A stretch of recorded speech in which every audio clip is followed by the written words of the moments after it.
Welcome, everyone. Good afternoon. I'm Carrie Walton Penner, and on behalf of the Walton Family Foundation, we're excited that everyone is here today.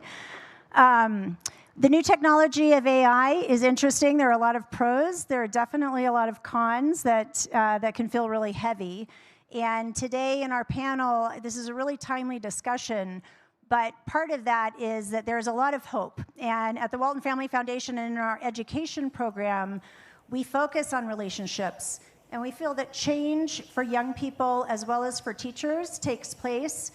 At the core is the relationship between people. We believe, and we've been working with teachers to make sure that AI can be harnessed and used to empower teachers, but also deepen that relationship between teachers and students so that they're able to thrive and to reach their full potential, while students are able to thrive and reach their full potential. So today we have two amazing teachers on the panel, and we have a couple of great folks with Casey and Kevin. And so with that, I'm going to turn it over. I hope you enjoy this. And I just want to say that there is a lot of hope in this with AI, using the new technology for good and using it to really find ways to be better when we're interacting with each other. So with that, I'll kick it off. Thank you very much. Hi, everybody. Hi. Is everyone having a good Ideas Festival? So far, so good. I have a note. I was wondering if maybe next year they could call it just Aspen Questions.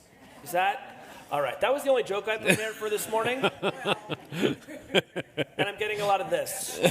We'll see if we can pick it up as we move forward. Kevin, how are you? I'm great. So I'm Kevin Roose. I write about technology for the New York Times. I'm Casey Newton. I write a newsletter called Platformer and co-host Hard Fork with this one. And we have a podcast together. And I would say that AI is something between an obsession and a monomaniacal focus for us. We started this podcast thinking we were going to spend a little time on crypto, a little time on social media and tech policy and regulation, maybe a little time on AI. And then ChatGPT happened a few months after we started. And since then, we basically only talk about AI now with occasional detours into other topics. That's right, Kevin. And I feel like from almost the start of that moment for us, education has been a major theme that has run through so many of our AI conversations. Why do you think that education kind of came to our attention over and over again so soon? I mean, I think it's because education was really ground zero for where generative AI started to take off. Students were the first early adopters of ChatGPT. And so that forced schools, I actually think it gave educators a big head start on a lot of other industries where maybe they were sort of looking at this and thinking, well, I'm not going to learn about that quite yet in case it's a flash in the pan. But I think educators and schools really saw very, very early, like even weeks after ChatGPT came out, oh, this is not just like a small change in the way that we do what we do. This is going to have huge permanent effects on schools. Yeah, and I think it's really important because, to this day, and this remains true in many industries, many executives will take a look at the AI tools available to them and think, you know what, this just isn't that reliable yet. Like, I don't have an AI-shaped hole in my organization. I'm just going to kind of see if I can maybe ignore it for a little while. But meanwhile, if you are 14 years old, you have a tool that can absolutely pass honors English for you. Totally. Right? It is reliable enough to get you as far as you could possibly go.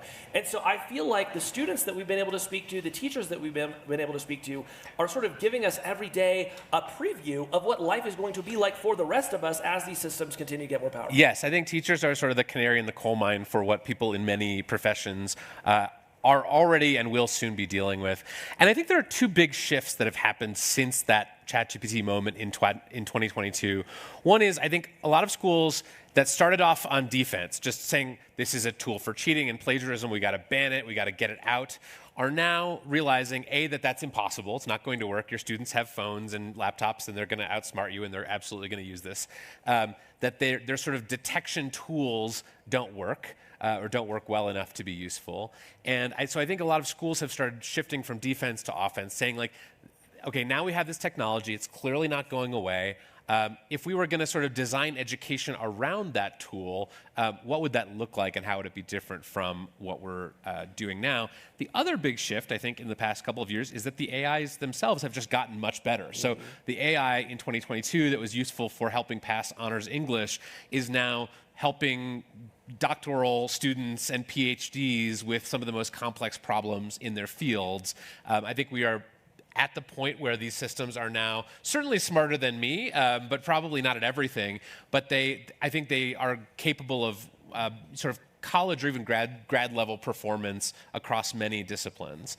So I have a lot of sympathy for the institutions and especially the schools that are trying to deal with this, because it's not like there was one technology that dropped and then we've had a couple years to sort of assemble a framework around it. It's like the technology dropped from the sky and then it has just kept getting better and better and better and more powerful, and schools are sort of chasing this moving target. Yeah.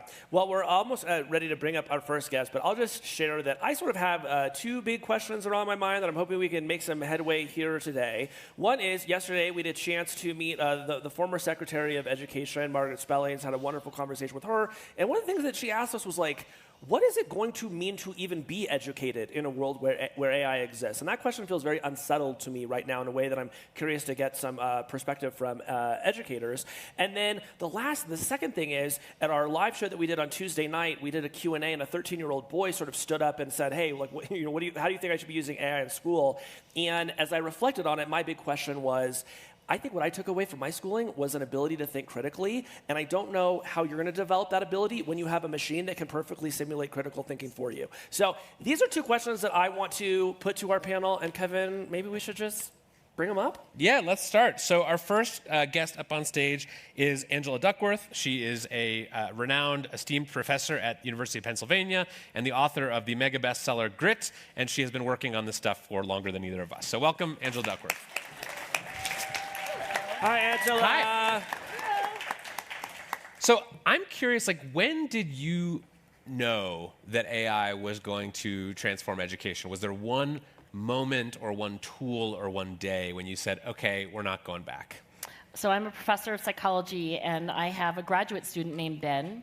And when Ben came to work with me, he wanted to work on the things that I have studied, grit, self-control, goal setting, planning. So we were doing a lot of research on self-regulation, much of it in adolescence. One day, and it wasn't the day that ChatGPT met the world, right? It wasn't that cold, rainy day in November, because I went back and looked at what the weather was on that day. It wasn't that day, but it wasn't very long after. Ben walks through the door of my office, and he sits down, and he says, I want to change everything.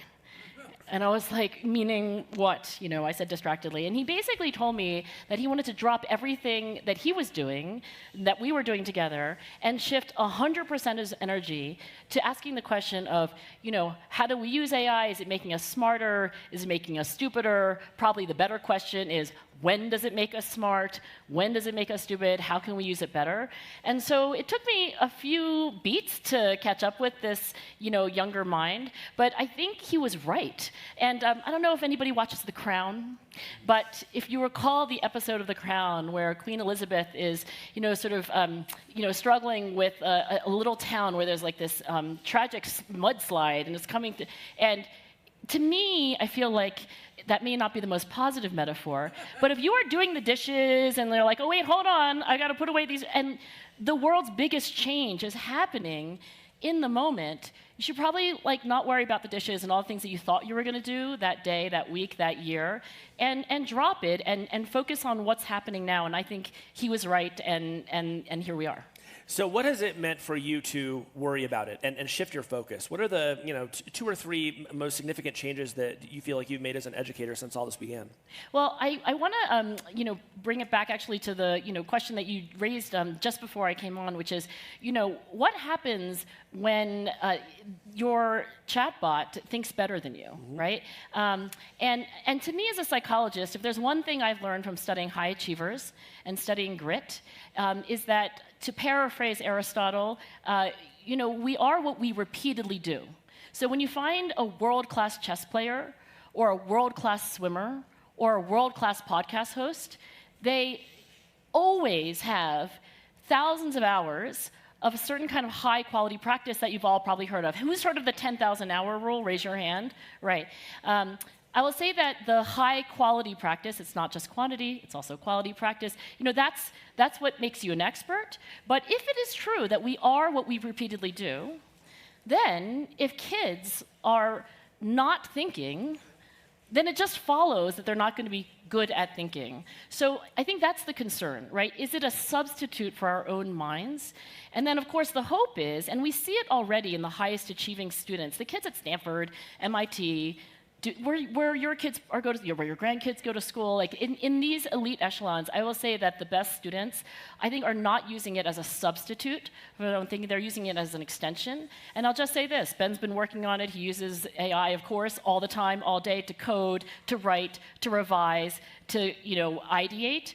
And my graduate student has not gotten dumber in the last 2 years. If anything, his mind is sharper. But how do we make that the mode, the common outcome, as opposed to what I fear, as someone who studies human nature, might become the common modal outcome, which is it is a substitute, and now I'm thinking less. Yeah, I want to believe that you're right, and that the sort of high achievers are all using this just to augment themselves and become better versions of themselves. Maybe not all, by the way. But I watched things like the other day there was a kid at UCLA's graduation who was just sort of having a good time, and literally turned his laptop around while the camera was on him at graduation to thank ChatGPT and all of the time and effort it had saved him. And people got really mad about this, but I think, I was a student at an elite college. I think if this had existed when I was there, I would have used it all the time, probably in some ways that were good for me and beneficial, but also to get some work done that I didn't really feel like doing or I didn't have time to do.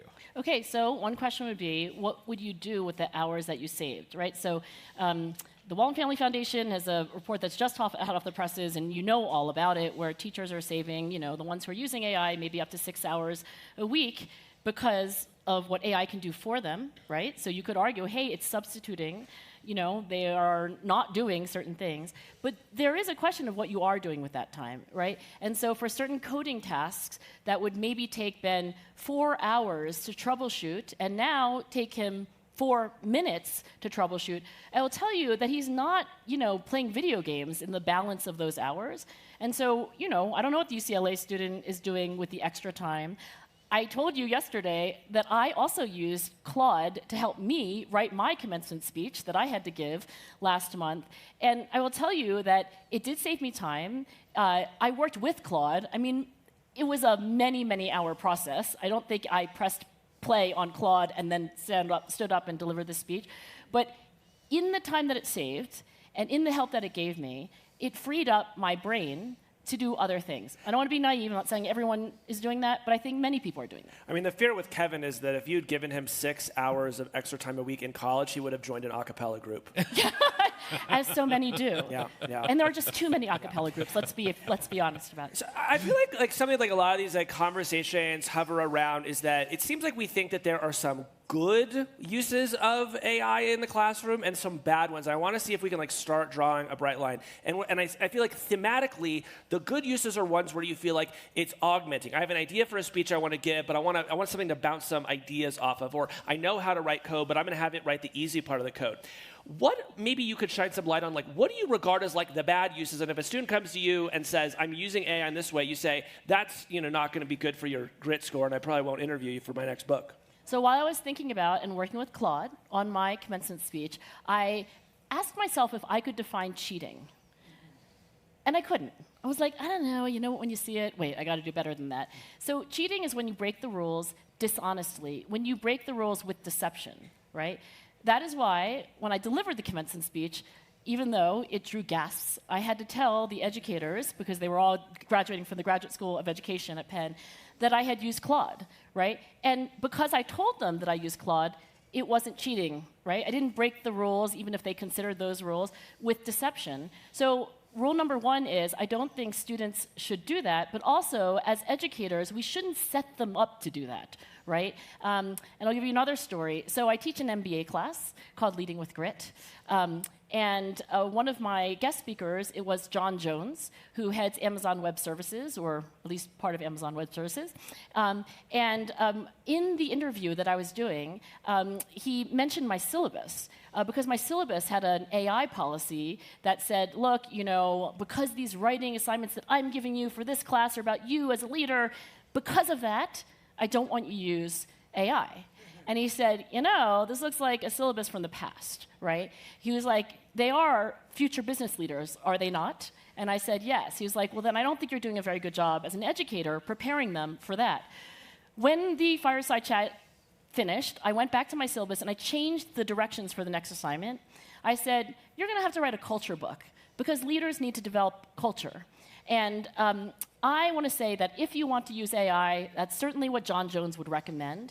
But because I want it to be open and honest, I want you to cite AI as you would cite any other source.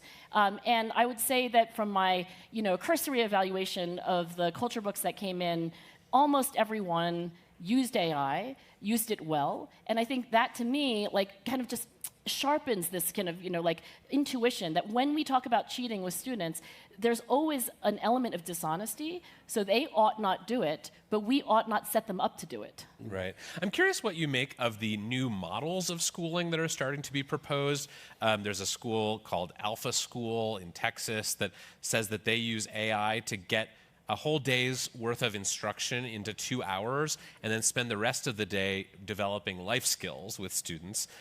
I don't know whether that's effective or not, but there are various other sort of schools and companies trying to say, reimagine the full educational day.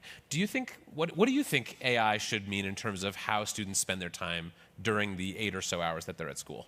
I don't know, but having had 2 school-age kids, my daughters were in high school during the pandemic, and then I got to sort of see a little closer at hand what their schooling was actually like because it was on Zoom, and I was like, oh my God, this is so bad. And how inefficient the time was. I will just say this. Any kind of experimentation, even if AI had not changed the world as it has and is continuing, even if that weren't on the table, we need more experimentation in schools. Doing everything the way we used to do it, teaching kids the way we were taught, just makes no sense. No other field does this. Medicine doesn't we're done. So I'm not sure which of these ideas are going to work out. I'm not sure which of these ideas are going to be catastrophic. But I think we need experimentation, and we should be intentional about it. Well, speaking of experiments, I would love to get a sense of how some other teachers have started to use AI and not use AI in their classroom. So should we bring up our next guest? Yes, we have 2 special guests here today who are actual teachers. Al Rabinera is a math teacher at La Vista High School, and Emily Kay is an assistant principal at KIPP Bayview in San Francisco. Please welcome Al and Emily to the stage.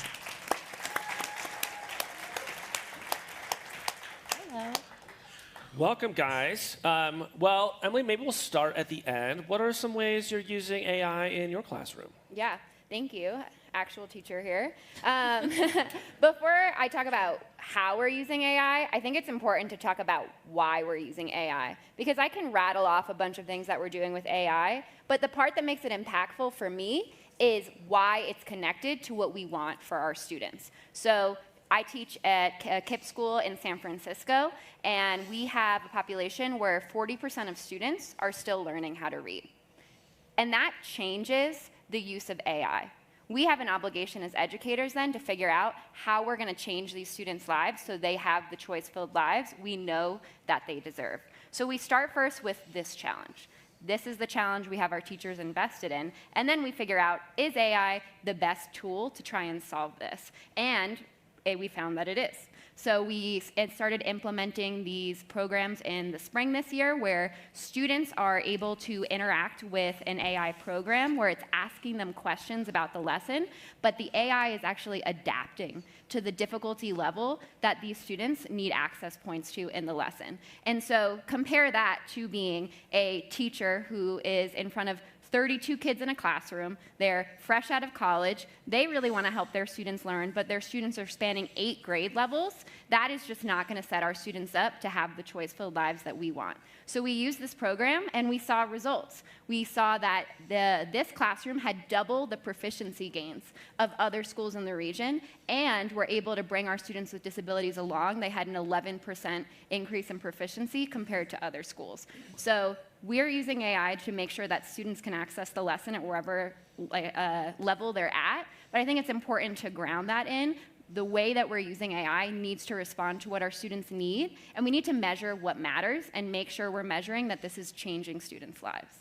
Yeah, Al, I'm curious, there's this new report out from Gallup and the Walton Family Foundation about the fact that in their testing, the schools, the teachers who used AI for certain administrative tasks, lesson planning, evaluation, things like that, saved about 6 hours a week on average, which translates to about 6 weeks a year if you sort of extrapolate that out. Are you seeing, not on the student side, but on the teaching side, AI as being beneficial for you in helping you cut out some of those administrative tasks? Yeah, that's a great question. I teach students from historically marginalized, low-income communities of color. Okay? And when I think about how I use AI to personalize the learning and also rehumanize education. Let me tell you a story about one of my students, Myra. She goes, Mr. Rab, when am I going to use this in real life, right? How many of you have ever sat in a math class and thought that? Okay. So then what did I do? I turned to ChatGPT. I said, okay, let me take a look. Rate of change, right? High school students, and what are they interested in? Money, right? Hit enter. You know what it produced? It pointed me to data sets from 2024, so recent, right? First and third quartile from the Department of Labor, right? And those data sets were gender, educational attainment, and weekly median income, right? So then the conversation just wasn't about calculating rate of change or predicting the fourth quartile, right? Myra said, how come I'm making less money just being me, right?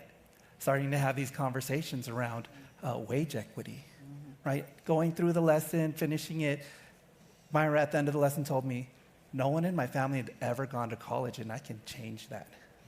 Okay?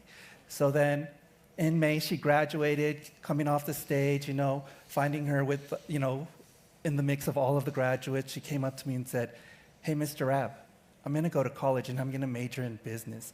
So that lesson using AI just didn't teach rate of change. It taught about equity.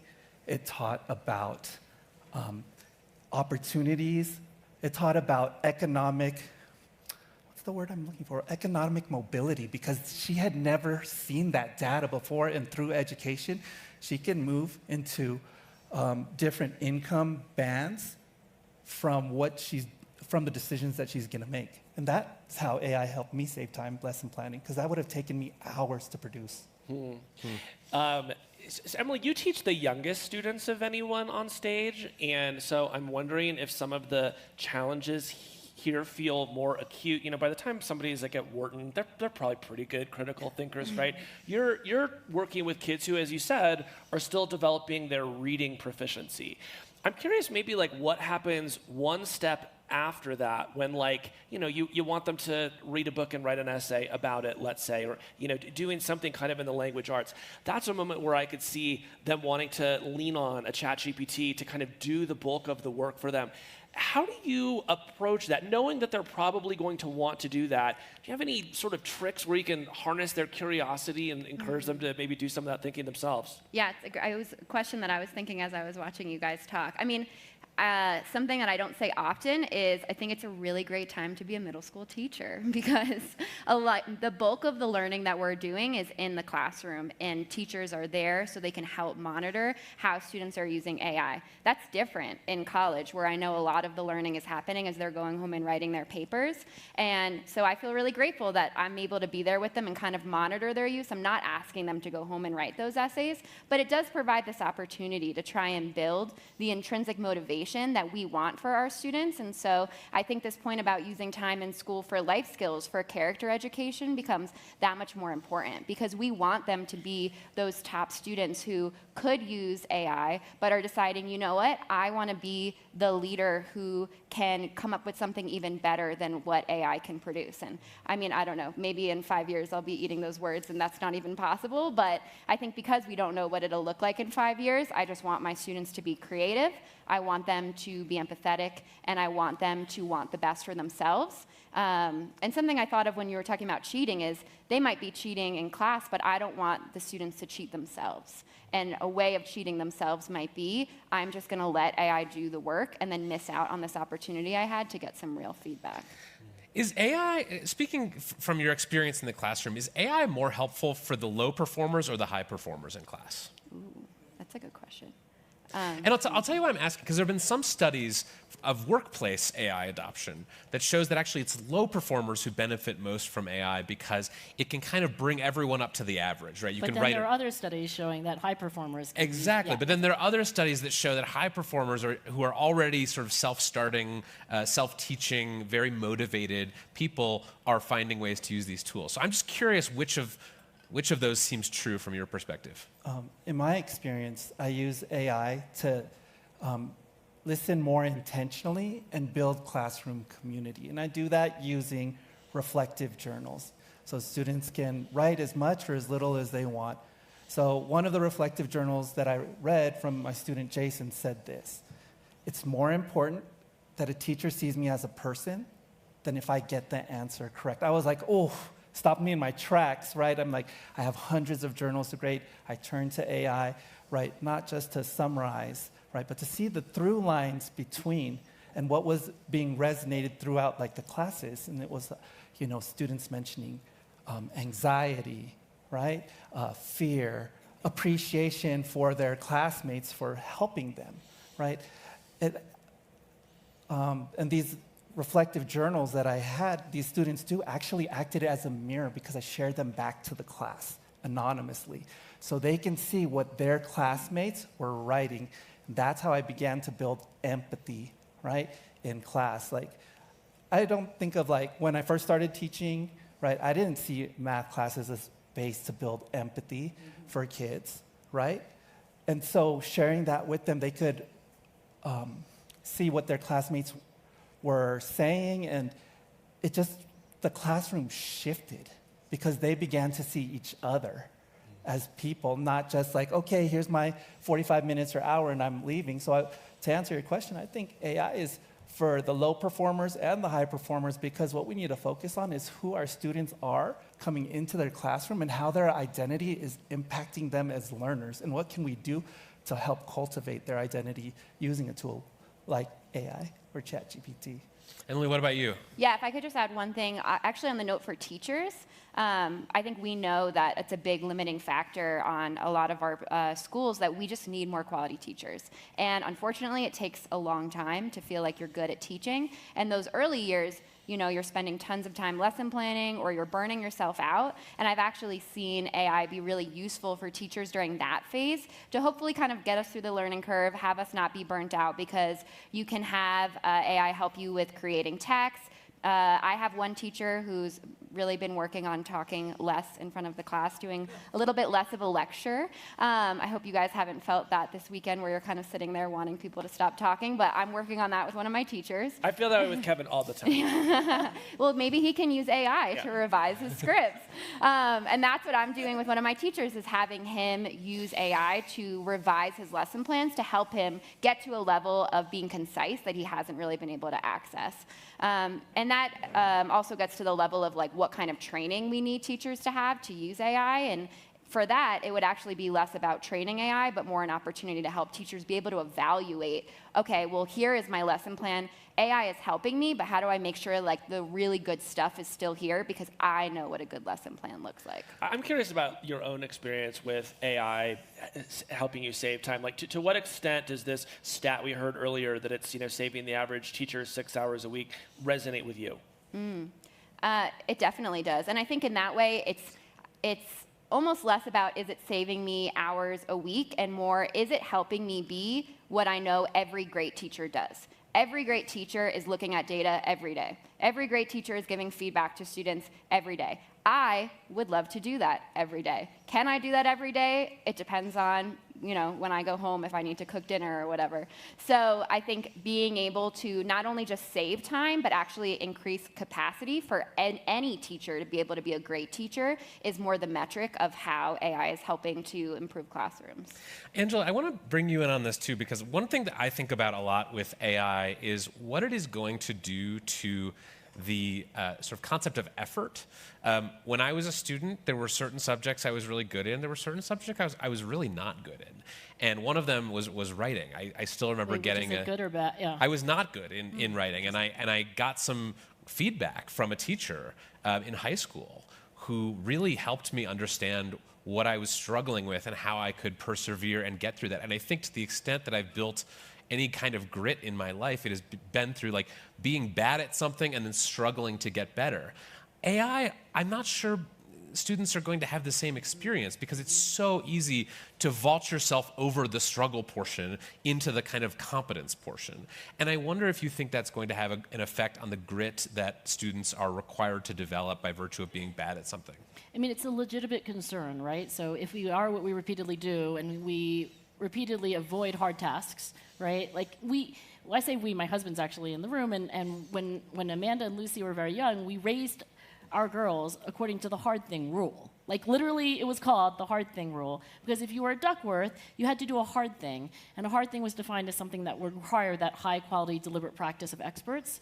Okay, it was an unusual household, but I was getting my PhD at the time, so that was the thing. You know, you were not allowed to quit in the middle. So when Lucy came home from her first track meet, it was like, oh, I do not want to do track. I was like, got you, girl. You do not need to do track. After the next 8 weeks of the track season are over, and then you won't have to do track next year, right? So they were forced to do that hard thing. By the way, the third thing you mentioned, Emily, intrinsic motivation. The third element of the hard thing rule was that nobody could choose your hard thing but you. I didn't choose viola for Lucy. I didn't choose piano for Amanda. So in answer to your question, I think it's a legitimate concern if nobody is doing, or if a child is avoiding all hard things, then I would indeed worry about their capacity, their proclivity to do hard things. And I don't want to be Pollyanna, because I'm really not about it, but we do have at least examples of really gritty people who are using AI to help them do hard things better, to help them free up time to do other hard things than the hard thing. Not a lot of us want to give up our dishwasher. Not a lot of us want to give up our washing machine and dryer. Okay, well, you know what? Guess what? You're worse at washing things by hand. It's true. My mother grew up with one of those washboards that you see in illustrations in history books. Well, I don't know how to use one, but that's okay, because in all the time that I save not washing dishes or figuring out how to wash clothes and beat them on a rock, I do other things with my hands and with my brain. So maybe we can aim toward that, even if we're not assuming that that's the default.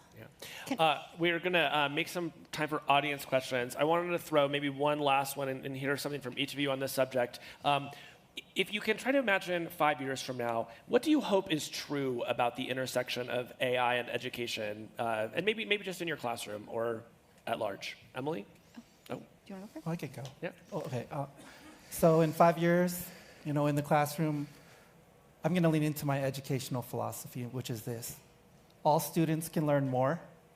Success breeds success. And educators control the conditions of success.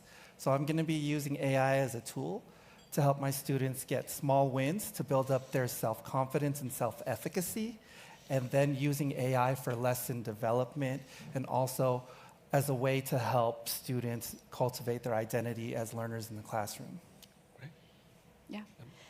In 5 years, I wish I could tell you exactly what things are going to look like, and if I could, there would be a lotto ticket in my pocket. But I think being in an organization like KIPP, I'm really proud that we have been innovating since 1994. So I don't know what it's going to look like in 5 years, but I know that KIPP has gotten really good at coming up with systems to make sure we're evaluating the things that we're putting in front of kids. Whether it was when we put Chromebooks in every classroom, we changed our college advising process to make sure that we're getting more kids not just to college, but through college. And it's those same kind of systems that are going to help us with the unknown that's coming. And it's already helping us with, for example, this program that we had in the spring. it had amazing results that I'm really glad to be able to share here. And we're not putting it in every single classroom in August. And I'm really proud of that, because we know that change doesn't happen when you just throw things based on one piece of data into every classroom. So we're going to have teachers pilot it. We're going to see how it goes. And then if things are still moving well and those teachers want more of it, then we'll have it in every classroom by November. And so I just hope that in 5 years we're still using those processes to make sure we're coming back to what is really going to help our kids have choice-filled lives, rather than just throwing these like nice bells and whistles at students, because we know for students like at my school, they don't have the time to waste with these things that sound nice but aren't helping them to have those futures. I'll just say this. Carrie began us with relationships. I went to a doctor recently, and I asked him, I was like, oh, where's the scribe? Because, usually he has this, 22-year-old who's, furiously trying to take all the... He was like, oh, AI. AI is what happened to scribes. And I said, oh, that's so interesting. He was like, yeah, does a better job, and the 22-year-old has better things to do than try to be a stenographer while also trying to become a medical student. And then he said this, and this is what my hope is for the classroom in 5 years. He said, don't you hate going to the doctor where they have their back turned to you and they're at a keyboard and they're just and it's like you're not even there and they're just trying to get you out, and I was like, Yes, Dr. Levin, I hate that. He was like, I would much rather have a relationship with you as my patient. I would like to see in classrooms teachers have relationships with, you saw a portrait of it right here. So that's what I hope, and I hope AI helps us get there. Very good. All right, who's got a question right down here? And do we have a microphone coming? Yes, right here. I'm going to drink some. Do you want some water? Thank you. I have a comment and a question. As a member of the Writers Guild, we went on strike because of AI. And I only thought it was good for health, but now I'm feeling much better listening to you. I would like to know a medical question. Since the child's brain has to develop, it's sort of what you were saying, is there maybe a year that it should be okay, but prior to that, they need to learn how to think differently? Does AI belong in a kindergarten classroom, or should we wait? Question. We'll have to have a follow-up panel with the kindergarten teacher. I personally don't think anybody knows. I was recently at Stanford, and with all due respect to the other universities in the world, I think Stanford has the world's best psychology department by a long stretch. So I'm at a dinner table, much like the ones we have here, and there are all developmental psychologists around it. And we got to talking about AI, and also how they are using AI or not using AI with their own children, and nobody knows. Nobody knows. But I will say this.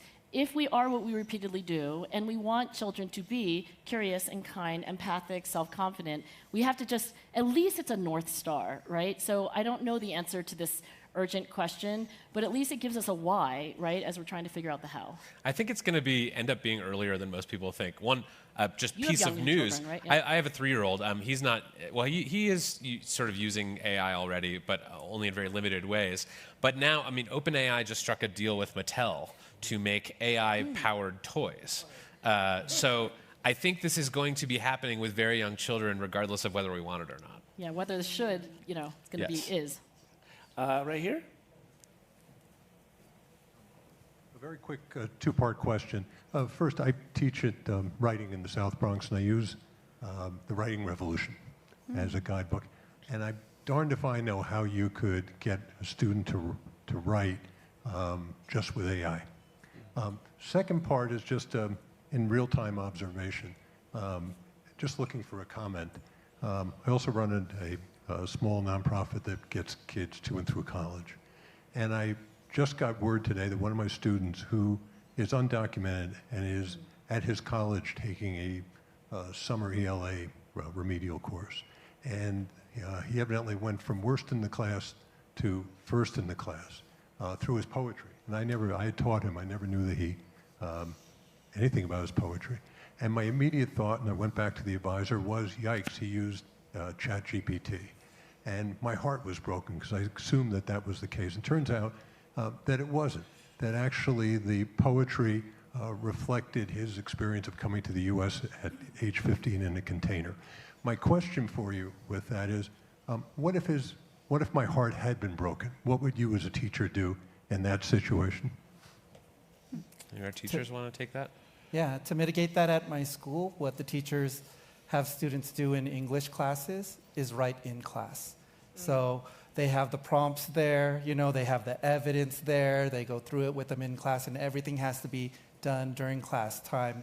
So the teacher can see and monitor step by step, you know, writing the intro paragraph, the bodies, the conclusion, the whole nine.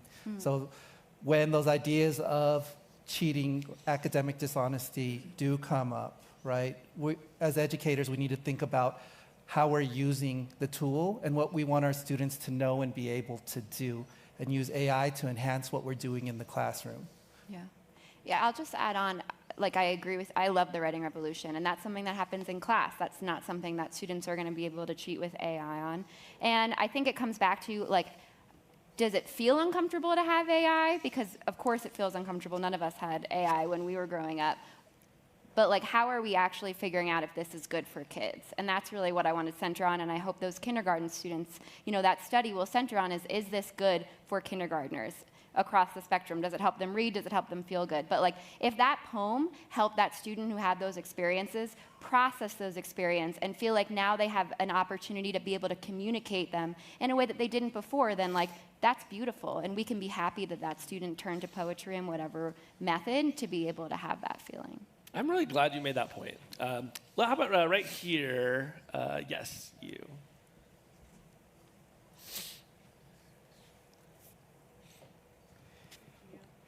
Hi, my name is Nivea. I taught for a year, in Madrid as a teaching assistant just now, like at a public high school. And I also run an organization where we work with high school students every day. And I was thinking a lot about how, just like even with my students, like seeing them, the points that you made about maintaining the curiosity and the critical thinking was something that I saw such a lack of, but it wasn't, and it's hard for especially the students I had in Madrid, because a lot of them like don't have a stable like family unit at home where they maybe have parents that are kind of pushing that critical thinking aspect. And so I was really curious like what media literacy can look like in the classroom. I know you all have made amazing points about what teachers can do and how teachers can use AI. But for the students, like what does educating students on responsible AI use look like as they start like in high school, since that's the last like universal touch point for a lot of students, because not all of them go to college. Like how can we create a curriculum that teaches responsible AI usage so that they can carry that and still maintain critical thinking and creativity? I'll say something on this. I sort of like Tyler Cowan, who teaches at George Mason, has this idea that something like a third of educational time should be spent with students trying to correct and grade the outputs of AI models. That because these things often get things wrong, because they often miss something important, you should actually just, everyone should have subscriptions to every service, and you should kind of try different things on different services and have the students sort of grade the outputs. I don't know whether it should be a third of time. That seems like a lot to me. But I do think that literacy is, I've only ever seen people become AI literate by just using the tools a lot, getting sort of an intuition and a sense for where they're good and where they're bad. Anyone else want to take that on? Yeah, I have something to contribute. So I think you have to think of AI in two different ways. Learning about AI, right? What is it? What can it do? What can it not do? And then learning with AI. So what are the goals that we're going to use it for? And to answer your question, I would say bringing all the voices into the space, getting the stakeholders there to have these conversations about a framework for the school to create guidelines and guardrails. So parents, students, teachers, administrators, all of the voices need to be there because schools represent the communities that they serve.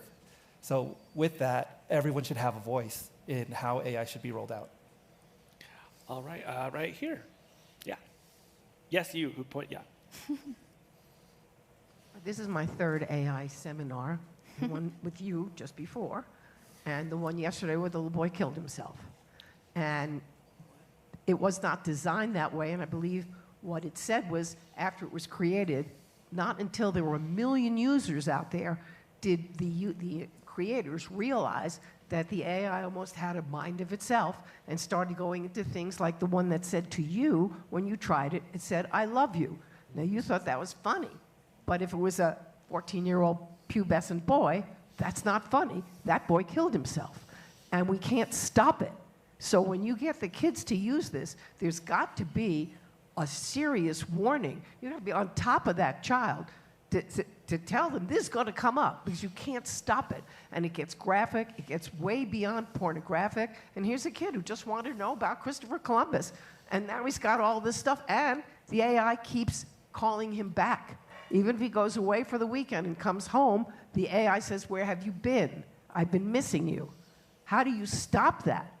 Also, like you said, 10,000 hours. Malcolm Gladwell says it. You know, use 10,000 hours to get good at it. I don't know my daughter's phone number, and she's 41. And I call her every day because I don't have to know it. So I don't do it, but I know my phone number from growing up because I had to know it. And there are things, I'm not saving any time. All right, so there's a sort of question in here about the use of AI companion. You know, we've been sort of focused on stage about the use of AI in classrooms, but I think there's a lot of really legitimate fears about kids turning to AI companions who may be nicer to them than anyone in their lives, more supportive, right? It's going to be very appealing for them to use that over and over again. Have you started to notice any of this AI companion usage in your classrooms just yet?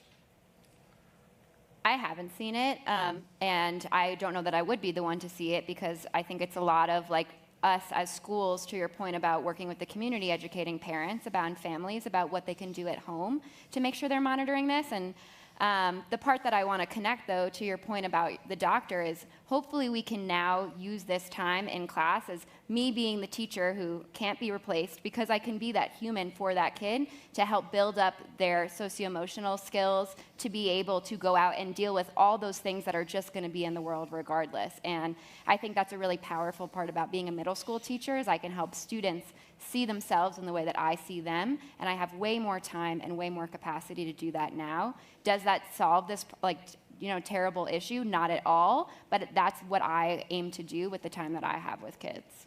I do have a little research that is not yet published that I'll just add to this. I mean, this question shines light on just how complex and non-straightforward this AI thing is. So there's a young researcher named Duncan Folk, and what he's done is he's followed people over a year, and he tracks their AI use, particularly AI for social companionship, and then their self-reported loneliness and things that you would associate with loneliness, general well-being and depression and so forth.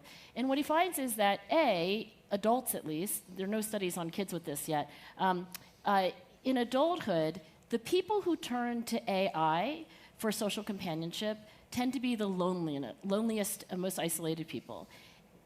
Finding number 2, in the moment, when they go to AI for companionship, they feel better, because AI is so empathic, infinitely patient, it's got all the world wisdom, However, and here's the dark side, when you follow up those people later, the more they use AI as a social companion, the more lonely they get over time.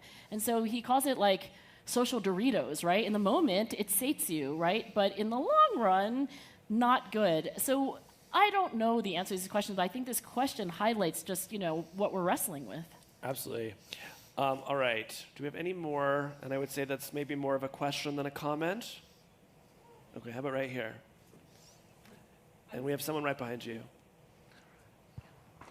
I recently listened to the telepathy tapes, and one of the things I took away from that was the idea that there's a large part of our brain that is unaccessed because we're busy using the parts we know. So I'm curious to hear what you think about the idea that AI could actually leave room for us to unlock other parts of our brain.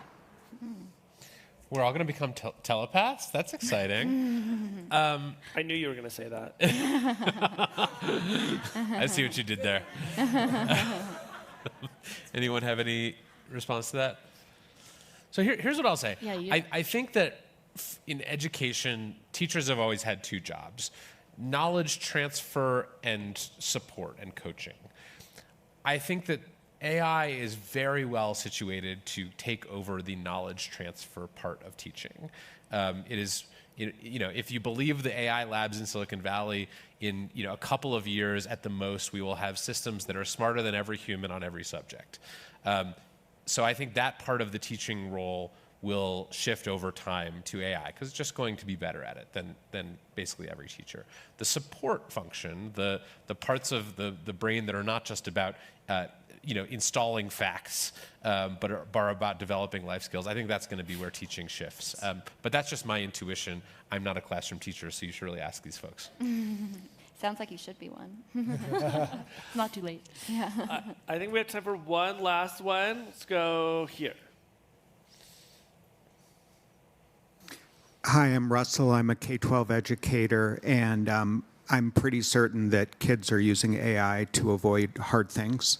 And I am watching our bereft English teachers saying that, kids are afraid of the blank screen, and so they're using AI to fill that up and playing cat and mouse games with kids. And so, and I can't imagine that in higher ed, the kids are not constantly turning to AI to write papers.